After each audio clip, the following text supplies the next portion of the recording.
Hello, I'm Richard Ridge for Broadway World. We're at the New York Public Library for the Performing Arts at Lincoln Center to have a look at their latest exhibit called Curtain Up, celebrating the last 40 years of theater in New York and London. We'll bring you a sneak peek and find out how this stunning exhibit came about.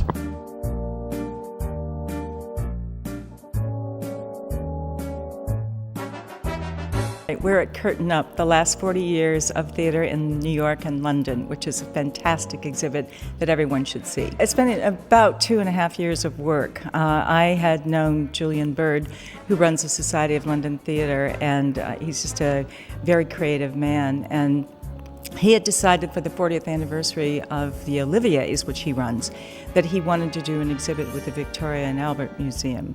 And then after coming here a great deal, he said, you know, this really should be about all the work that goes back and forth across the pond, and I'm wondering if you'd like to do this with me. So it's exciting to think that people can wander around and then find a surprise every direction they turn. What do we have behind us? This is a great moment. This is the original costume that the Phantom of the Opera wears in the masquerade scene when he's the Red Death. But we also actually have the original mask that Michael Crawford wore on the West End. You get to be so up close to it too. You can see the craft that put it together, and the ribbons on the masquerade costume. It's just you really get to see the care that goes into creating theater design on Broadway. We also wanted to, throughout the exhibit, kind of talk about London and New York as mirror worlds of each other. And so here you have the Phantom peering out through the mirror. Later on, you'll see the mirrors in a chorus line. There's the two cities reflected in kind of mirror directions on the ground. So it's this kind of constant theme of the two cities as mirrors of each other. So this is an installation by Tom Piper, who's a famous British scenic designer. He's probably best known for a couple of years ago.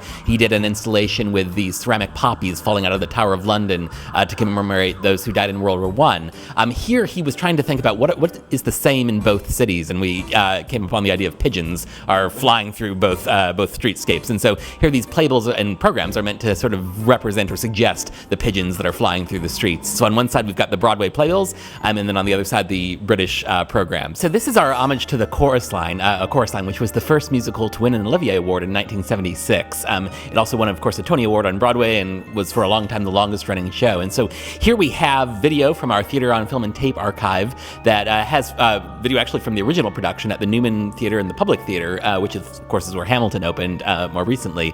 The show then transferred to the Shubert Theater, and we have a color video of the revival that happened there in 2007, I believe it was. So tell me where we are now. I see a lot of beautiful set models. Yeah, so we are right in front of the set model for Arcadia, the original Broadway production.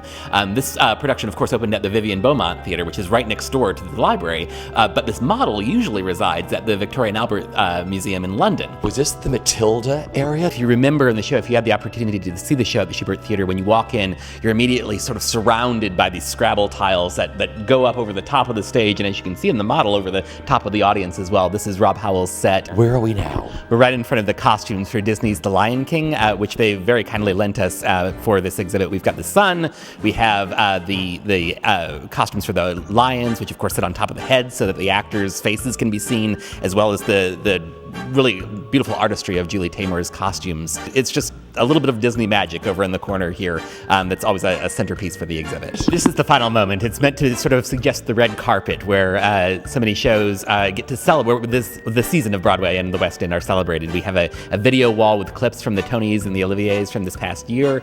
We have, of course, this giant Tony behind us that was lent to us by the American Theater Wing and the Broadway League that was actually on the red carpet at the Tony Awards this year, and I'm told we will have to lend back for the Tony celebration in June. And then there's a lot of people that like to take pictures of themselves in front of this as selfies. It's a great selfie moment. You know, there's been a lot of conversation recently, and well, actually for the past year or two, about how libraries are becoming defunct. In fact, someone asked me yesterday, and this library is certainly not doing that. There are over 30,000 people who wander through here for something every month. I mean, there is something for everyone to be able to take away. And, you know, given that we're living in somewhat challenging times, I think the inspiration that a place like this offers to people can just lift your spirit.